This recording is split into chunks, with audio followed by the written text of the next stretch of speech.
This is the Hurricane, or, well, a version of the Hurricane. It's an updated take from a master of the New Orleans cocktail scene. So the original Hurricane was born in 1940s at Pat O'Brien's in the French Quarter.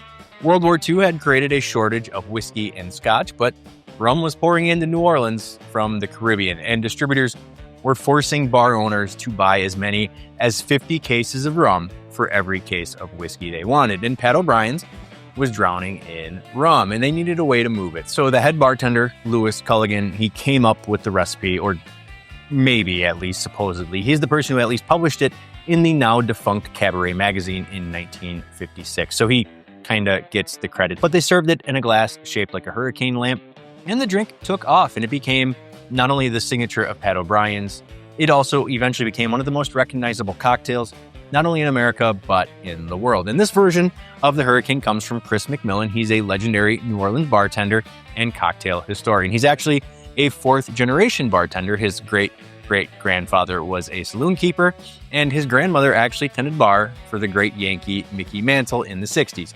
So he also co-founded the Museum of the American Cocktail, and Imbibe magazine named him one of the 25 most influential cocktail personalities of the past 100 years. And the accolades just kind of go on from there. And at some point, McMillian decided to rebuild the Hurricane from scratch. The drink had spent decades really being associated with neon red sugar mixes and to-go cups on Bourbon Street, and he really wanted to take the drink back to what it was supposed to be. So McMillian's version keeps the split base of a dark and a light rum. So today we'll be using Cruzan Blackstrap and Don Q Cristal. You'll also need Galliano, pineapple juice, fresh orange juice, and fresh lime juice, some bitters, and passion fruit syrup. And for the passion fruit syrup, as always, we'll be using Liver and Company. So I'm excited to try this variant. I've had a million hurricanes in my life. I'm sure you've had a million hurricanes as well. So let's see if Chris McMillian's riff on the Hurricane lives up to the hype. And let's make the Hurricane. We'll start with 3/4 of an ounce of passion fruit syrup, 3/4 of an ounce of fresh lime juice, 2 ounces of fresh orange juice, 2 ounces of pineapple juice, 1/2 of an ounce of Galliano, 1 ounce of Cruzan Blackstrap rum, 1 ounce of a light rum, and 2 to 3 dashes of Angostura bitters. We'll then whip shake this drink with ice and pour strained over fresh ice into a Hurricane glass. And garnish of your choice. I'm using a cherry speared to a pineapple wedge and a windblown umbrella. And that, my friends, is how you make Chris McMillian's updated version of the Hurricane. Right off the bat, that is one of the, if not the best version of the Hurricane I've ever had.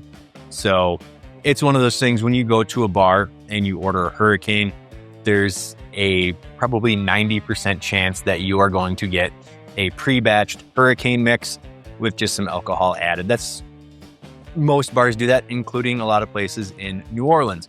Now, there is one bottled Hurricane mix that is actually really good, and that's the B.G. Reynolds mix. I featured that way back in spring or summer of last year. That one's pretty good, but as with everything, if you buy a batched premix of something, it's never going to be as good if you are taking the fresh individual ingredients and putting them into a cocktail. And this is one of the best examples of that. I said in the tease, I've had a million hurricanes. You've probably had a million hurricanes. And this one, 100%, lives up to the hype. It tastes like a true, respectable cocktail. This is something I absolutely would order again if I was at a bar, tiki bar, tropical bar, or just a regular bar. If this is the Hurricane they were serving, this is probably what I would drink all night. Because when you have a Hurricane, it's one of those things. It's a sugar bomb. That's all it is. It's just pure sugar and then some rum added on top of it. Sometimes not even rum. A lot of places really, really take advantage of the name of the Hurricane and put whatever they want in it. But this one is so good, and it's so light, and it's extremely refreshing. It is something that, it's 100 degrees outside right now, and it's 10 o'clock at night or whatever. I could sit in the middle of the day, at night, in the morning, whatever, 100 degrees outside, I could sit outside and I could sip on these all day. It's just very light. It's super refreshing. It's not going to overpower you with all of that sugar. It's not going to overwhelm you with all that sugar. It's not going to sit and give you gut rot like a lot of hurricanes will.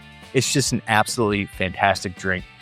I featured a lot of different kind of riffs on classic cocktails over the past, I've been doing this for 3 years now. And if you are looking at a riff on a traditional cocktail, this is one of the best I've ever featured. Like, I don't want this to be hyperbolic. Like, this is not hyperbole. This is a fantastic drink. I want you to go out today, make this. Whenever you're watching this, make this cocktail. Let me know or don't. I don't care. It is an awesome, awesome cocktail. And it is something that I am absolutely going to add to my book of recipes that I always keep behind my bar. I have a printed menu and I have kind of a cheat sheet of different cocktails that aren't traditional, you know, like the standard Mai Tai or the standard zombie or whatever, right? Like, I have a book of a bunch of cocktails that I have for when friends and family come over and they want to have something and they want something beyond the traditional, you know, rum and coke or whatever. I can whip them up something awesome. And I have a little notebook there. And this is 100% going into that notebook. And the next time I have a party, I am going to batch the hell out of this and serve this. I come on. Like, so I try to be super honest on this channel. And I know I've said in the past that sometimes I could be a little bit too optimistic when it comes to cocktails and give them even decent ones a higher grade than they really should. But at the end of the day, this is a great cocktail. I can tell you right now that in 6 months or whatever, when I do my top 5 cocktails of 2026, I will be shocked if this one does not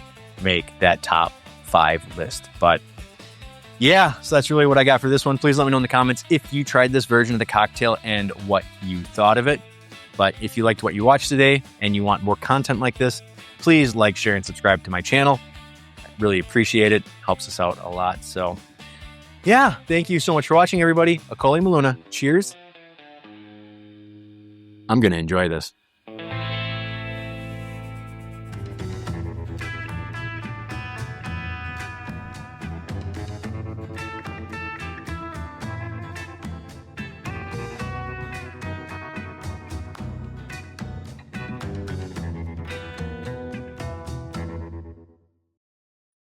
Free audio post-production by alphonic.com.